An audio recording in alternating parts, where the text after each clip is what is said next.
Listen, I'm all impressed though. I saw one of your posts today or yesterday where you mentioned tokenization, and you said the two big problems are, one, you don't have a way to, let me get this, you don't have a way to offer it through escrow. And what was the other one? You didn't have a way to offer it through escrow for sale. To stabilize the currency while you're stabilize waiting for the currency. Yeah. So that was a post, but I mean, I definitely think your viewers and our members need more. So tell us a little bit about those two problems you're realizing. Well, I'm not sure how many, out there listening have their ear to the ground, so to speak, with the FCC stomping around the blockchain. There was a few executive orders that, well, I was told they were executive orders, but, that for the president had asked, the powers to be to kind of look into the blockchain and start looking into things and how, they can mainstream it or centralize it, so to speak, so that people are protected. And, the FCC stomping around. They got some people on their hit list that they're looking at. And I support it. I support it 1,000%. As soon as there's regulation, I think that, accredited investors, broker dealers, big money, and a protection order of some sort for the little guys, right? The unaccredited investors, the people that own real estate, there'll be some protection for them as well. But, what's not regulated right now is, buying a piece of property with cryptocurrency. If you wanted to come buy my house from me with Bitcoin and you don't have the right merchant account, you would not only have to transfer me a maximum of 10,000 Bitcoin a day until you give the full transfer up to, what's my home worth now? 750, 850, something along those lines. So imagine you transferring me because of the limits in your crypto account. You can't send me more than 10,000 Bitcoin a day. Now, who is going to send the seller the money until we have, the clear to close, right?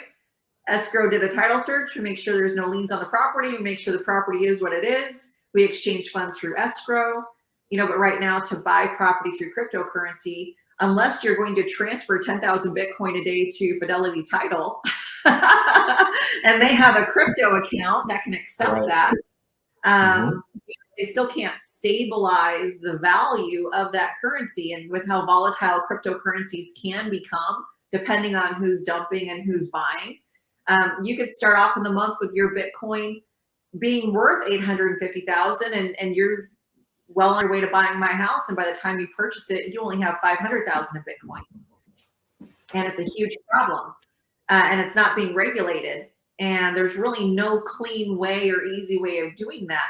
And so, TerraMint has been able to successfully get a partnership with Circle, and we're able to help facilitate the transaction. Right now, it has to be done fairly manually. Kind of the Wild West, because you can't just do it online, but we're about 45 days away from a seller being able to list their home on the platform, a buyer being able to say, I want to buy it. They connect their wallets. It goes into a neutral trust account, stabilizes the value. And then at closing, we transfer it to escrow in the form of USD. So once the coin has been stabilized, that basically sets the price. So it's not subject to the fluctuations of the coin. Otherwise, the Bitcoin, it's not. Yeah, because what TerraMint does is they take your entire $850,000 of Bitcoin right then and there, and then they stabilize that value. And then let me ask you this. So I guess it's TerraMint who incurs the risk, right? Because it's almost like they give the full faith and credit is what they're doing.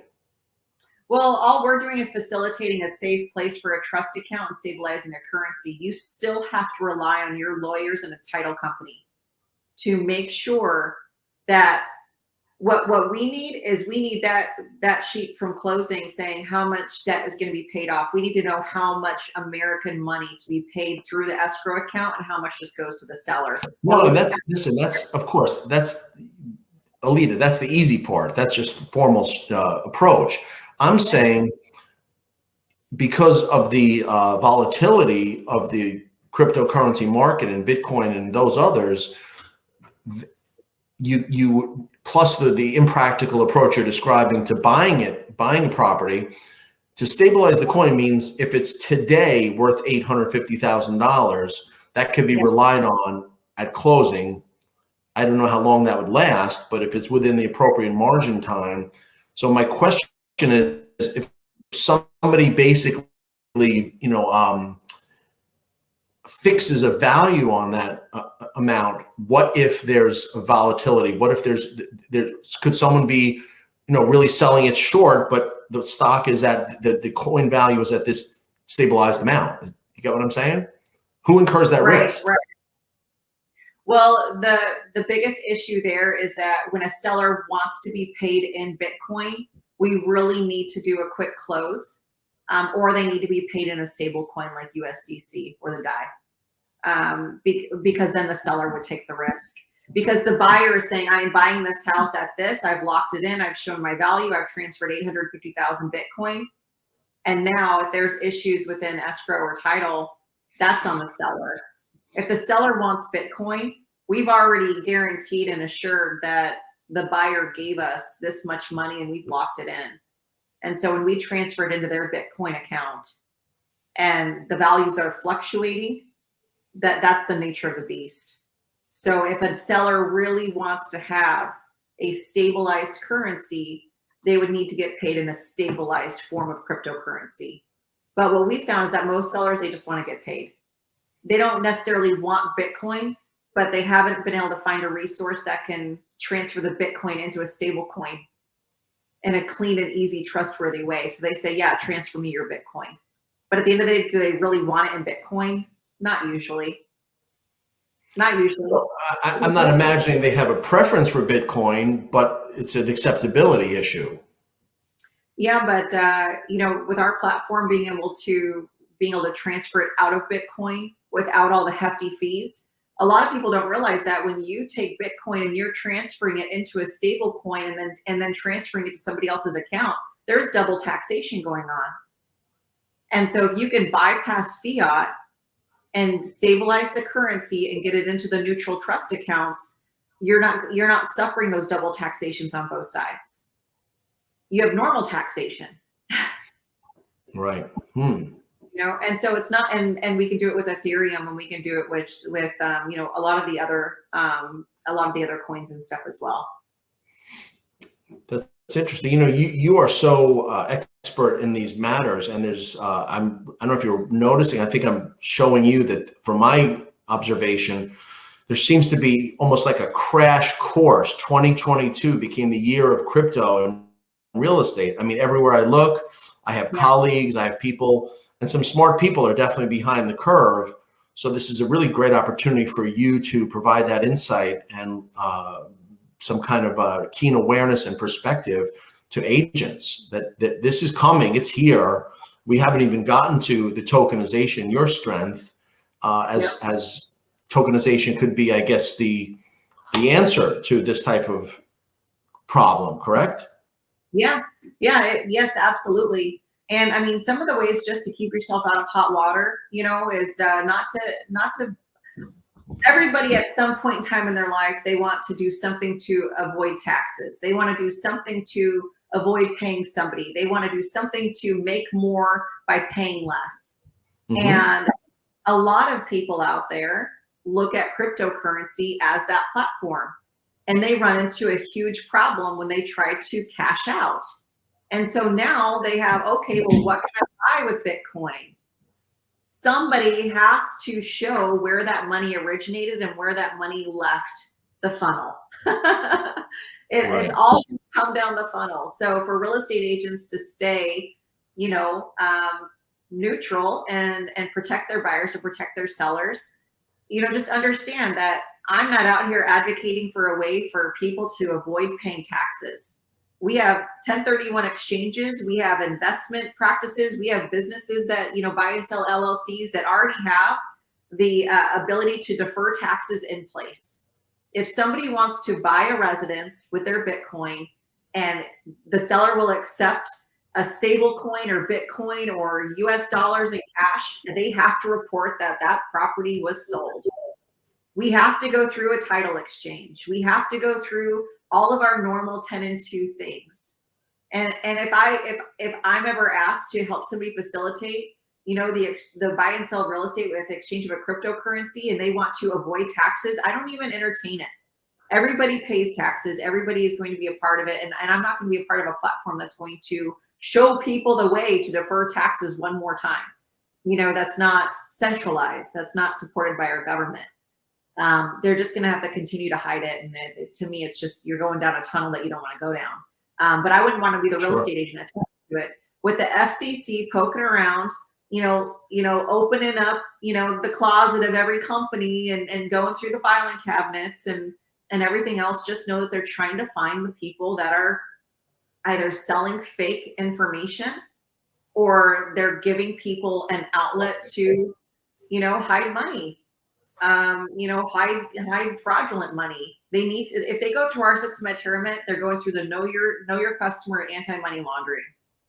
We're not, it's already the Wild West, but it's not, it's not the, go take your mattress. Like we were saying, we were saying every event on the blockchain is universally known. So there's no way no way to hide it. It's fully transparent. When people are, when you hear the stuff in the news about somebody bought a home as an NFT, what they're saying is that the property's documentation has been put on the blockchain, and they exchanged money for that property. They still went through a traditional closing. They still, all they did though is they put their ownership documentation on the blockchain. It doesn't mean that they hid money, that they didn't have to report it, that the government doesn't know. It's really cool. It's really cool to sell your home as an NFT. And I think, and I do believe it's the future, because it's going to really show you a digital footprint of ownership.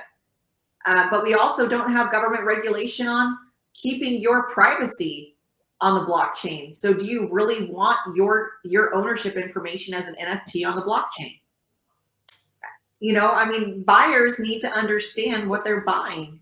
And I really do feel like real estate agents are going to be put under the looking glass for it, because if they don't know what they're helping facilitate, we have a license to know what we don't know already. We're bound by ethics.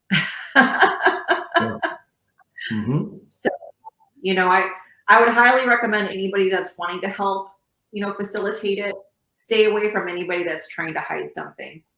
It's amazing to be able to help our buyers by utilizing their cryptocurrency, because they are landlocked. They need to be able to get their money out without paying 20, 30% just to get it out, and paying another, whatever their tax bracket is, when their ability to buy real estate or earn income on it. So Terramint allows them to transfer their cryptocurrency into a currency that they can use to buy a house and get the funds into escrow in a neutral location, so you're not paying the seller before it's yours, and then also assure that all the debts and liens are paid off prior to you taking ownership. That's essentially what we're doing, but then it protects the sellers as well, because they can see that we have the cryptocurrency. They're not waiting for 20 transfers. And they can accept an offer, and then they can decide how they want to get paid. So let me ask you, what would be your suggestion to agents to be either to represent buyers or sellers in these transactions, how they could even act as a liaison or a counselor? I mean, how could you empower agents to get one more step closer to being involved with these transactions? Really just being in support of those neutral crypto trust accounts. There's a lot of education-based platforms right now. If they have, let's say Fidelity Title was able to partner with Circle, and they were able to take the cryptocurrency themselves, stabilize it themselves, and facilitate it themselves, and having that education piece, that would be the biggest thing, because then we're not relying on another third party. If Fidelity would partner with Terramint, that would be huge. And then being mindful of the regulation. If it seems like it's too good to be true, it probably is. And allow their sellers to put it out there that yes, if they're in the crypto space, they will take cryptocurrency, but then really understand that most crypto accounts will not let you withdraw more than 10,000 in value a day. There's even limits on 100,000 in value a day. And if you're buying a piece of property, that's $500,000, they have to transfer that money, 100,000 a day, into the seller's crypto account if they don't have a neutral account. And I don't know who else out there is offering a neutral account, and ours is going to be live in 45 days. So right now, buyer buying it,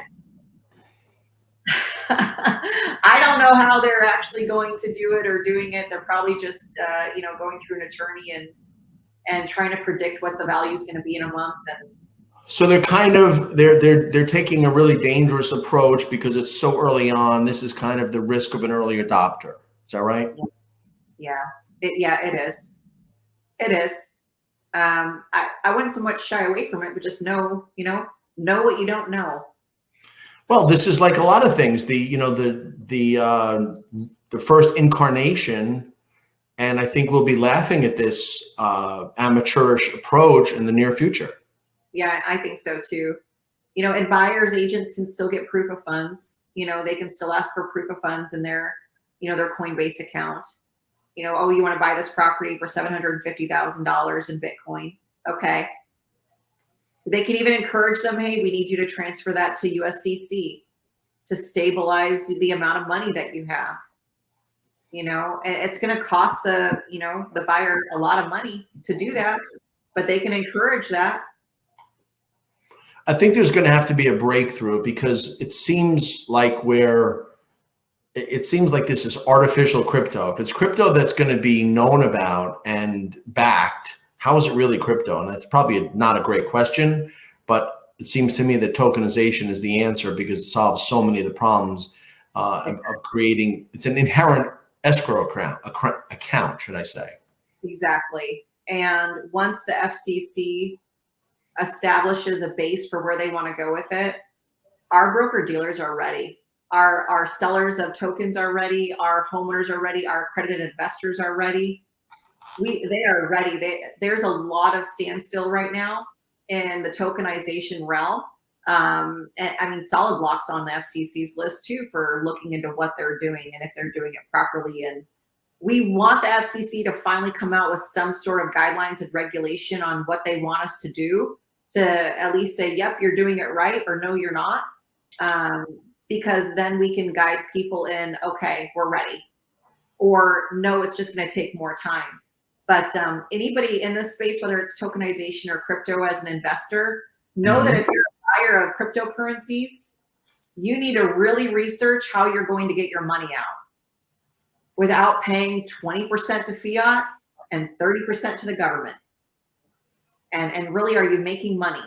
I saw a post the other day, oh yeah, we took everybody's money and they each, made $5,000-$10,000 with it. And,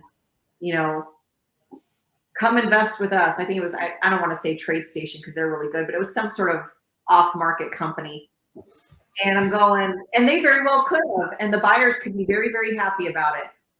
But at the end of the day, if I give you $2,000 and you make me $5,000 and I have to pay $3,000 to get my $5,000 out, did I really make $5,000? No. Right.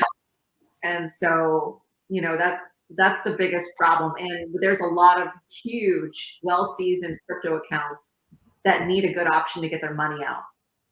And we're putting it together, we're getting it together, but it's definitely a problem that if anybody else has a solution for, I'd love to hear it. I'm all ears for solutions.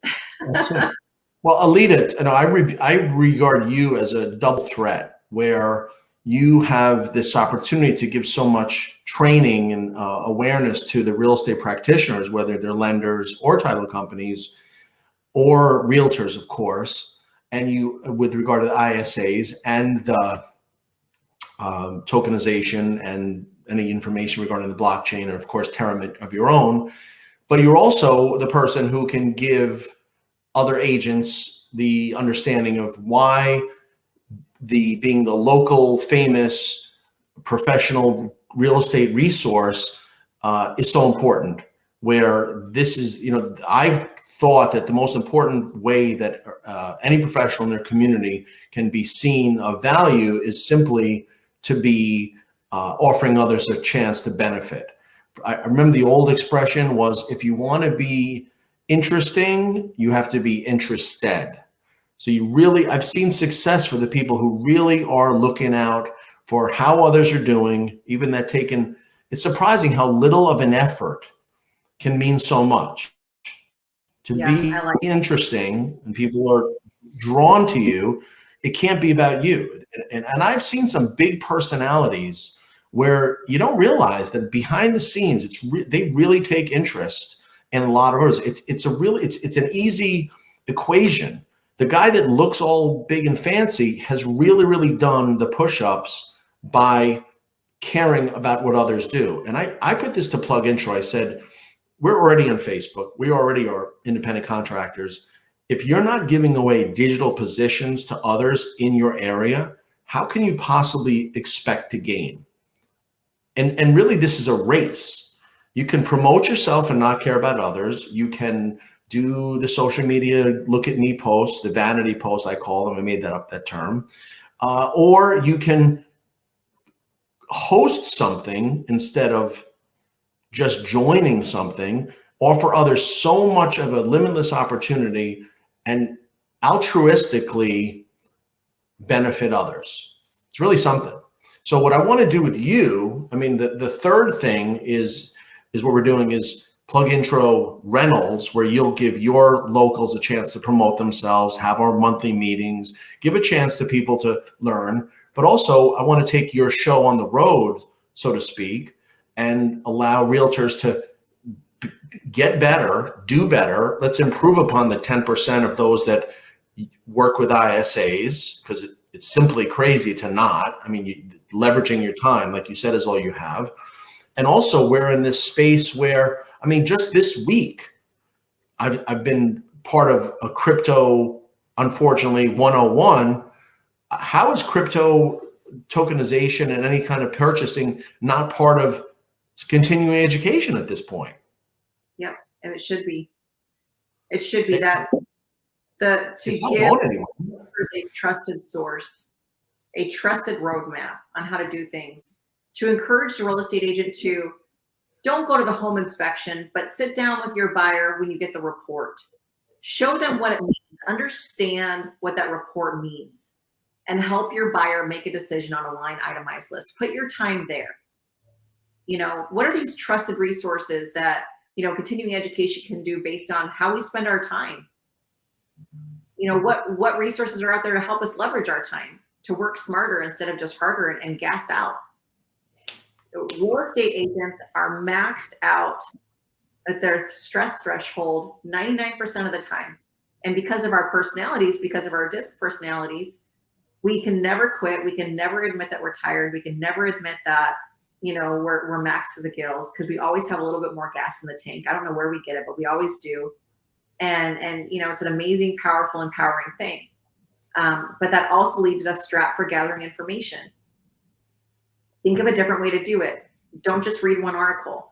You know, take your time with these things that are new, especially as you're making changes. Right. But, I agree with you on that. And you know, don't be fearful of change, but you know, stay educated on it until you make a decision. This is a very new, raw space. It's a raw space, but you know, I had a dinner one time, and it was topical. And one of my contribution was, and this is interesting, you might like this. I titled it "Do Your Job," and here's what I meant. No, here's what I meant. Do your job meant the difference between a new lawyer learning and a realtor learning. And here's what I mean by that. 1991, I go work for a law firm, and I knew nothing, obviously, brand new, right out of the box.